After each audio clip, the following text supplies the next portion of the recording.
One of the key areas you will be marked on in your university career is your ability to build a strong and coherent argument.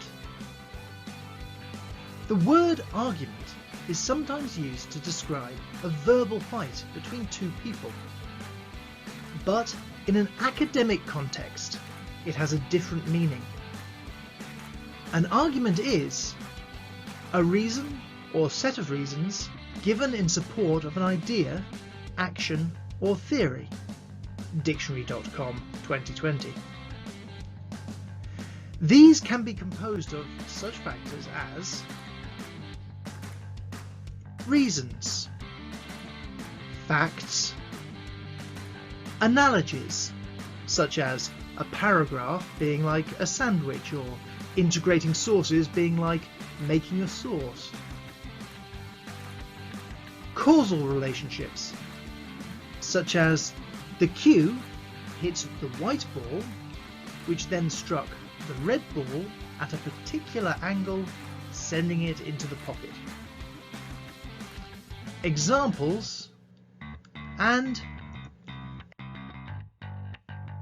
But what is the purpose of building an argument? We use arguments to express and defend our evidence-based opinion, to persuade other people to reason to the same conclusion as us, to compare and contrast opposing ideas, that is, examine how they are the same and how they are different, to deepen knowledge on a topic and make use of our critical thinking skills by evaluating evidence and sources.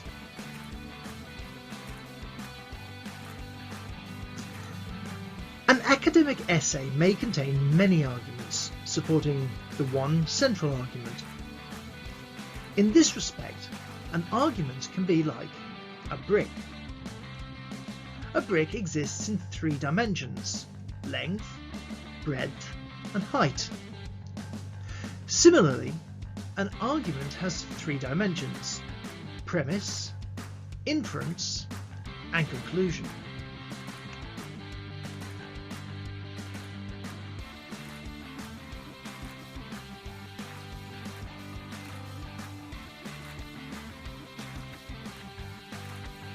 Using these elements correctly can help to build the structure of your essay. Your premise is the claim you are testing, such as Birmingham has more canals than Venice. It is usually a statement that is either true or false. To decide whether it is true or false, you turn to inference to the best explanation. Here, you examine the evidence and lines of reasoning that you have found in the sources you have read.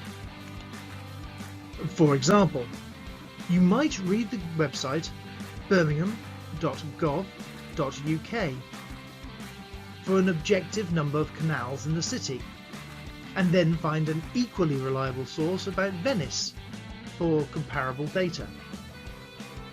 When you have found the information you need in your reliable sources, you can draw your conclusions. You add your premise and inference together to reach a well-supported answer. Of course, for almost every claim, there is a counterclaim, which argues the opposite. Let's see this in action. We can take the claim or the premise that students should be allowed microwaves in their accommodation, supported by reason, such as convenience, since students' life is busy, and practicality, many students choose to buy microwave meals, and further supported by evidence, such as a survey wherein 99% of students have requested a microwave. The corresponding counterclaim would state the opposite, that students shouldn't be allowed microwaves. This would be supported with reason, such as health and safety, it's a fire hazard, economic, it increases the use of electricity. This could also be ecological. And well-being. It encourages students to eat healthy, fresh food. And also with evidence, such as fire service advice that they are amongst the most common causes of fire in the UK. It is when these two arguments are weighed against each other that a conclusion. When you have a few arguments, you can build them up into a case.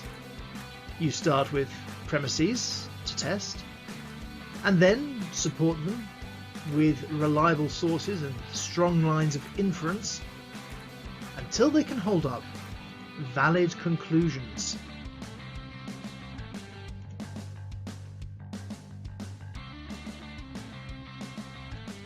With enough good arguments, you can build something like this. So start building. Goodbye.